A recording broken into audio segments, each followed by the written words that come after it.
We know him as a clown, but what if I told you Pennywise isn't even actually from Earth?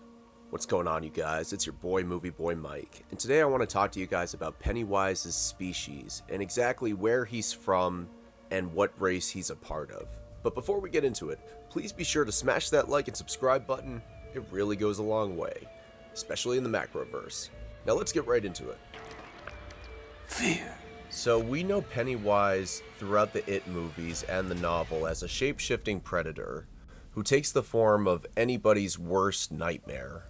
Although Pennywise does have a true form, it's so alien that the human mind can't even comprehend it. The closest thing the human mind can imagine Pennywise's true form to be is a spider. If someone tries to look at Pennywise's true form, they will be met with the Deadlights. If a human being looks at the Deadlights with the naked eye, the human brain will either go insane, die instantly, or potentially go into shock. Think of the spider as Pennywise's true form, and think of the Deadlights as Pennywise's soul. But where is this clown spider actually from? So Pennywise is from a little place called the Macroverse. It's a dimension between space and time where the Stephen King extended universe all connects. There are other beings from the Macroverse that we've seen in countless Stephen King adaptations and novels, like Matoran the Turtle, the Crimson King. These other beings from the Macroverse play a significant role in the overall balance of the universe. Pennywise is also a part of that food chain and plays a critical role. In the 1990s miniseries It, we do get to see Pennywise's spider form in the final battle with the Losers Club.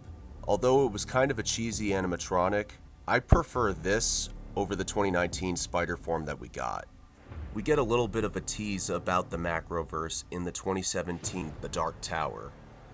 We see Ronan explain how the tower connects all realities and shields Earth from other realities seeking to harm it. While he explains this to Jake, he also grabs a giant spider nearby, symbolizing Pennywise. If that isn't enough for you, there's another scene where Jake finds his dead father talking to him in the woods, only to find out that it's a monster trying to lure him in.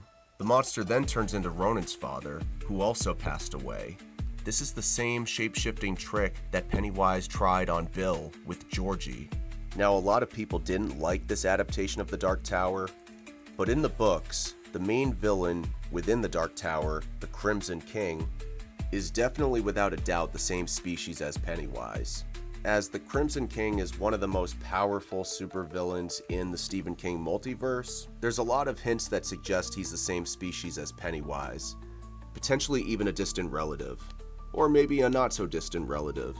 He's described as a hideous old man with red eyes, but underneath a monstrous spider-like creature and a godlike presence.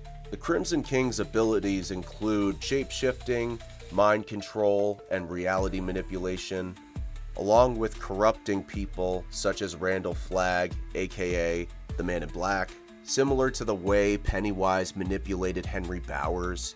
So if Pennywise wasn't enough for you, well, there could be more. From the novel It, we find out that Pennywise has been laying eggs, reproducing.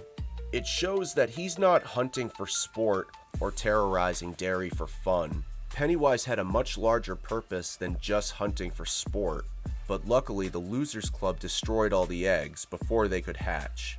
Whatever creature Pennywise is, it can reproduce, it lays eggs, and what could have happened if those eggs had hatched? Let me know in the comment section.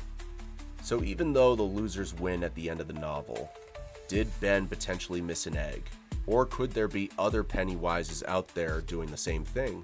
If they hadn't destroyed those eggs, there could have been a lot more Pennywises out there, potentially even a worldwide outbreak, which does tie into other Stephen King novels like The Mist, where King has kind of explored more of this alien invasion theme. But at the core, we know that the creatures from the Macroverse possess extraordinary godlike power, from creation to destruction. They all serve a purpose within the balance of life in the universe, as Pennywise and the Crimson King tend to spread destruction across the universe. Matoran the Turtle tends to help out life, even the most desperate of creatures.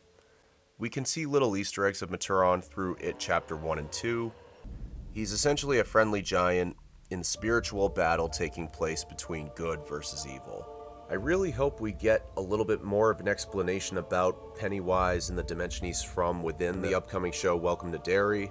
We'll just have to stay tuned. I'm curious what you guys think. Write me a comment on what you're looking forward to with Welcome to Derry, and what aspects of the books you would like them to explore. Anyways, thank you guys so much for watching this video. If you guys like what you see, hit that like and subscribe button for more. I'll catch you next time. Was that Movie Boy Mike?